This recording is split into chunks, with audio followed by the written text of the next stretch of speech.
오늘 주시는 말씀은 다니엘서 6장 말씀입니다. 오늘도 함께 말씀을 나누고 기도할 수 있어서 참 감사합니다.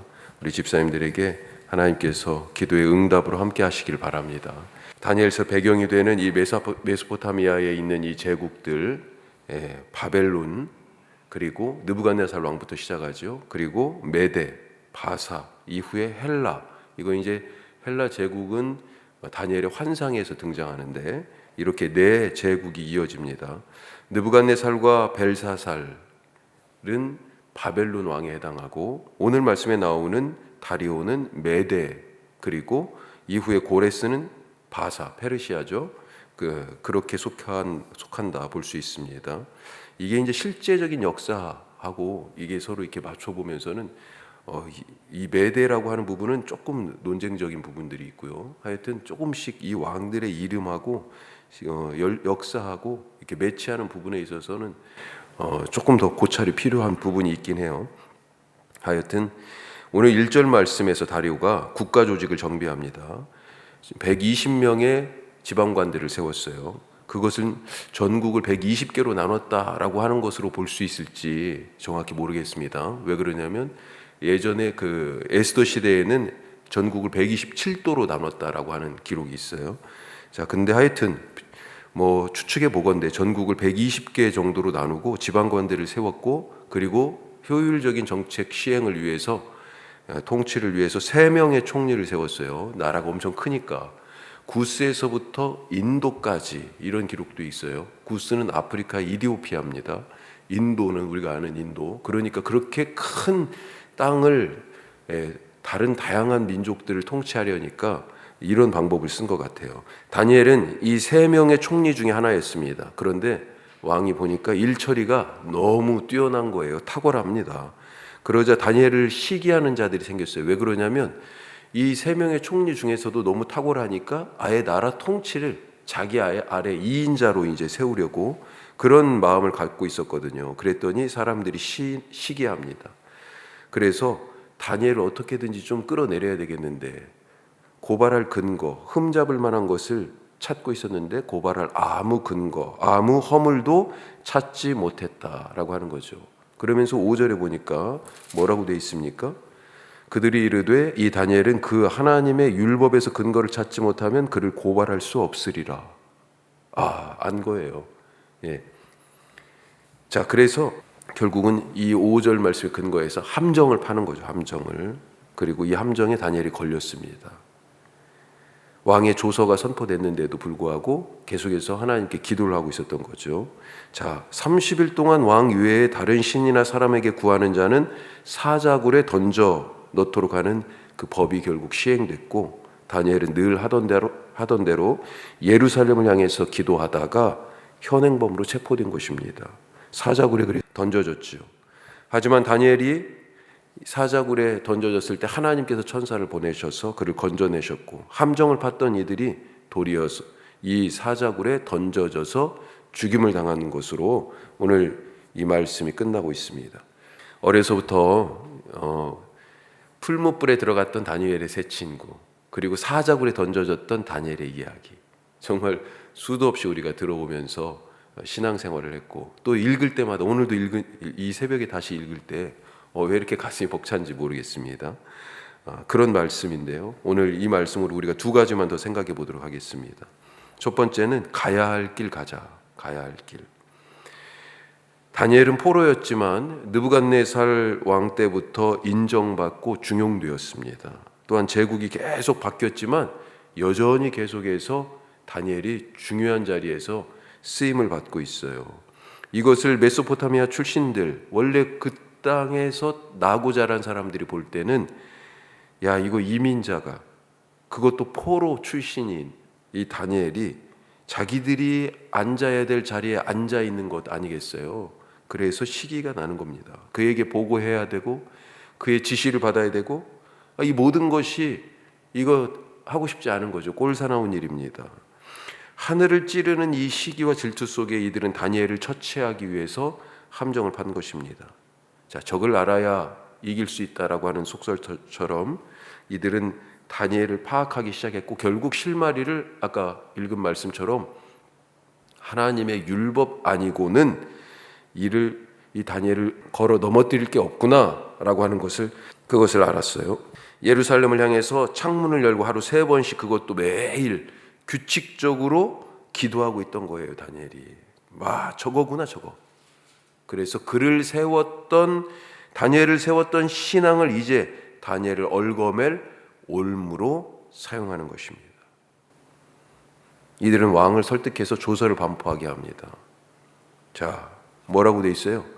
자기 몇 사람 뜻이 아니고요. 7절에 보면 나라의 모든 총리와 지사와 총독과 법관과 관원의 의논을 거쳐가지고 왕이 한 법률을 세우는 게 좋겠다, 이렇게 얘기합니다. 그러니까 모두가 다 다니엘 편이 하나도 없는 거죠, 어떻게 보면. 예. 물론 여기에 과장법이 들어있을 거예요. 예. 왕에게 이걸 해야만 합니다라고 하는 뜻으로 모두의 의견이 이런 거예요. 그런 부분도 있겠습니다만, 자, 그러면서 뭐라고 돼 있어요? 이제부터 30일 동안에 누구든지 왕 외에 어떤 신이나 어떤 사람에게 무엇을 구하면 사자굴에 던져 넣기로. 왕이 보기에 좋은 거예요. 충성하겠다는 얘기잖아요. 도장을 찍었습니다. 이 법률이 선포가 되었어요. 하지만 다니엘은 이런 법이 시행된 것을, 이 논의 과정을 알았겠어요, 몰랐겠어요? 다 알고 있죠. 그런데도 불구하고 이 법이 시행된 줄을 알고도 자기 길을 묵묵히 걸어갑니다. 자, 10절 말씀 같이 한번 다시 보겠습니다. 10절, 다니엘이 이 조서에 왕의 도장이 찍힌 것을 알고도 자기 집에 돌아가서는 윗방에 올라가 예루살렘으로 향한 창문을 열고 전에 하던 대로 하루 3번씩 무릎을 꿇고 기도하며 그의 하나님께 감사하였더라. 다니엘이 대체 무슨 생각을 가졌을까요? 무슨 생각으로 집에 가서도 똑같이 변함없이 예전에 하던 그 루틴을 지켰을까요? 이거 생각이 너무 짧은 것 아닙니까, 다니엘? 가만히 보니까 이 조서가 연구한 게 아니에요. 유효기간이 있잖아요. 30일밖에 안 됩니다. 30일만 잠잠코 있다가 다시 기도하면 되잖아요. 지혜 잘하는 사람이 이렇게 융통성도 없이 꽉 막혀가지고 이거 뭘 하겠어요? 예? 그가 이런 높은 자리에 있으니까 포로로 잡혀온 다른 동족 유대인들이 그래도 조금이라도 기대기도 하고 길을 펴기도 하고, 우리가 비록 포로로 잡혀왔지만 이 나라 왕 다음으로 최고 가는 사람이 다니엘 아니냐, 예? 억울한 일 있으면 다니엘에게 호소도 와서 하고 그러지 않았을까요? 만약 다니엘이 이 왕의 명령을 어긴 죄로 죽는다면 남아있는 유대인들에게도 좋지 않은 영향이 있을 것입니다. 그것도 지금 누구한테요? 예루살렘을 향하여서 창을 열고 유대인의 하나님에게 기도하다가 지금 죽은 거 아니에요. 만약에 죽게 된다고 그러면 유대인들이 사실 엄청 위협적인 거죠. 뭐 별별 이유들이 있을 수 있겠습니다. 하지만 다니엘의 선택은 예루살렘을 향해 매일 3번씩 기도하는 것이었어요. 그럴 줄, 앞으로 어떻게 될 줄 뻔히 알면서도 그의 선택은 자기가 가던 길을 계속 가는 거였어요. 한 발만 내디디면 원수들이 그 시샘과 질투로 음흉하게 설계해서 파놓은 그 함정에 이 한 발만 내디디면 빠질 것을 뻔히 알면서도 내딛고 있어요. 오늘 집에 가서 기도하면 사자굴에 던져질 것을, 그리고 자기를 호시탐탐 어떻게 하면 끌어내리려고 하는 이 시기하고 있는 다른 사람들을 알고 있으면서도 불구하고, 뻔히 알면서도 다니엘은 기도했습니다. 왜요?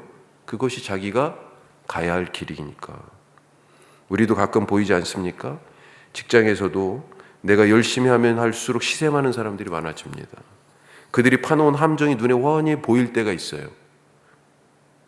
내가 양심을 지키고 이렇게 행동할 때 꽉 막혔다, 그런 비난을 듣고 어떻게 하면 나 자신도 경력이 그냥 거기서 끝날 수도 있는 그런 상황이 있습니다. 어찌해야 합니까? 다니엘은 오늘 말씀 보니까 뭐 했어요? 기도했어요. 이것이 핵심이 아닐까요? 다른 것이 아니라 하나님께 기도하는 것을 쉴 수가 없었던 것입니다. 그래서 뻔히 죽을 줄 알면서도 기도했고, 그것이 자기가 걸어가야 할 길인 줄 알고 가야 할 길을 갔던 거예요. 오늘도 기도하러 오신 여러분들 축복합니다. 이 방송을 또 나중에 들으면서 말씀을 묵상할 우리 식구들 생각할 때, 우리가 가야 할 길이 바로 기도하는 길이구나 깨닫고 오늘도 기도하신 하루 되시기를 축복합니다. 자, 두 번째로 본질을 파악하는 지혜, 본질을 파악하는 통찰력, 그 지혜를 구하자 하는 것입니다. 자, 오늘 말씀을 보면 다리오 왕은 다니엘을 무척 아꼈던 것으로 보여요. 3절에 보면 원래 총리가 3명이었는데 그 중에서 다니엘이 너무 뛰어나서 아예 전국을 다스리게, 일부만 원래는 책임지게 했었는데 전국을 책임지게 하려고 하는 계획을 갖죠. 그러자 이것을 시기한 이들이 다니엘을 걸려 넘어뜨릴 그런 마음을 갖게 되지만 어떤 허물이나 근거를 찾을 수가 없어서 아예 함정을 파지 않습니까? 자, 왕에게 어떤 제안이에요? 소위 우리식으로 요즘 얘기하면 애국법, 애국법, 나라 사랑하는 법. 다른 말로 얘기하면 왕에게, 나라가 곧 왕이니까, 왕이 나라니까 왕에게 충성하는 충성법을 제안하는 거죠. 그래서 우리 충성 주간을 가지십시다, 일종의 그러는 거예요. 30일간 이 충성하는 기간을 갖고 왕에게 모두가 충성하도록, 충성을 맹세하고 왕만 섬기도록 합시다, 그런 얘기죠. 왕이 들을 때 어떻습니까? 이 큰 나라를 다스릴 때 왕의 관심이 뭐예요? 사람들이 나한테 진짜 진심으로 충성하는가, 이거 아니겠어요? 이것을 다니엘을 제거하기 위한 이것이 그런 함정, 그런 덫인 줄 이 다리오 왕이 몰랐던 것입니다. 결국 이 법이 시행되자마자 다니엘이 바로 고소를 당하잖아요. 메대와 바사에 고치지 아니하는 규례를 따라서 시행됐다, 이렇게 표현되어 있습니다. 이게 무슨 말이냐면 이건 나라의 근간, 나라를 통치하기 위한 원칙으로 이것은 왕도 아무도 고칠 수 없다라고 하는 거예요. 그걸로 계속 압박하잖아요. 우리가 그런 법을 만들고 나중에 다니엘이 이 법 어겼어요, 그러니까 와가지고 계속 메대와 바사에 고치지 아니하는 규례를 따라서 왕이 내린 조서잖아요. 왕도 지켜야 됩니다. 그렇게 압박을 합니다. 결국 다니엘을 사자굴에 던져 넣게 되죠. 자, 이때 다리오가 어떤 반응을 합니까? 14절에 보면 심히 근심했다고 돼 있어요. 다니엘을 구원하려고 마음을 썼다. 그리고요, 어떻게든지 건져내려고 힘을 다하다가 계속 때를 시행을, 사자굴에 던져 넣는 시행을 늦춘 거죠. 사자굴에 던져 넣지 못하고 주저하고 그러다가 해가 질 때까지 됐어요. 그러니까 또 15절에 무리들이 모여가지고 이게 메대와 바사에 고치지 아니하는 규례로 만든 법령 아닙니까?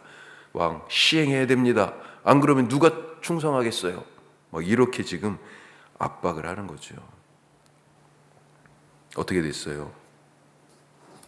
그 다음날 그 밤에 다리오 왕이 먹지도 않고 자지도 않고 오락도 그치고 그렇게 다니엘을, 자기가 사인한 법 때문에 다니엘이 죽는 걸 가지고 그렇게 가슴 아파했어요. 그리고 새벽에 일어나서 사자굴에 가서 다니엘을 부릅니다. 네가 믿는 하나님이 너를 구원하셨냐, 다니엘아?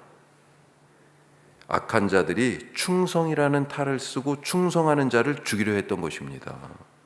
원래 다니엘은 충성되어서 아무 그릇됨도 없었다, 그렇게 4절에 써 있어요.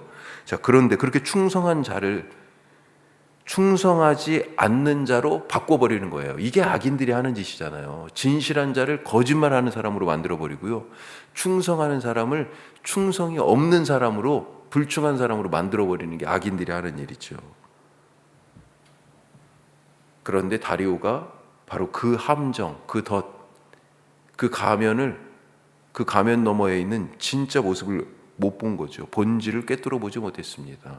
우리에게 본질을 꿰뚫어 보는 지혜가 세상 살면서 필요하지 않습니까? 사람도 일도 세상 돌아가는 것도 그 본질을 꿰뚫어 볼 수 있는 통찰력, 그 지혜를 오늘 기도할 때 하나님께서 주시기를 간절히 바랍니다. 세상이 좋은 것으로 손짓하잖아요. 그런데 그것이 과연 나에게 좋은 것인지, 형통한 길이라고 우리를 이끌고 그 길을 제시할 때 과연 그것이 형통한 길인지 분명히 그 본질을 알아볼 수 있는 지혜로운 자 되게 하여 주시옵소서.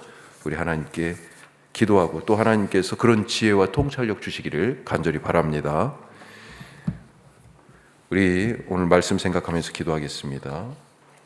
다니엘이 조서의 도장이 찍힌 줄 알고도, 뻔히 알고도, 이 사람들이 지금 함정을 파는 줄 뻔히 알고도 그래도 가서 기도했어요. 그게 자기가 가야 할 길이니까. 오늘 내가 가야 할 길을 믿음 안에서 걸어가게 하여 주시옵소서. 기도하시고, 기도하실 때 하나님께서 사람이든지 일이든지 그 상황이든지 그 공동체든지 우리 교회도 성경도 그리고 세상도 그 본질을 꿰뚫어 볼 수 있는 주님 통찰력과 지혜를 허락하여 주옵소서. 누가 나한테 와서 이런 말을 하고 이런 제안을 할 때 정말로 그것의 본질이 무엇인지 주님 꿰뚫어 보게 하여 주시옵소서. 오늘 주님께서 기도할 때 이런 응답 주시길 바라고요. 내일 우리 주일입니다. 주일 예배를 위해서 그리고 우리 건강의 문제로 하나님의 은혜를 구하는 우리 식구들이 있어요. 하나님께서 건강 주시기를 원합니다. 무엇보다도 이 나라가 하나님의 말씀 안에서 그렇게 세워지고 또 정치가 행해지게 하여 주시옵소서. 우리 다 같이 기도하겠습니다.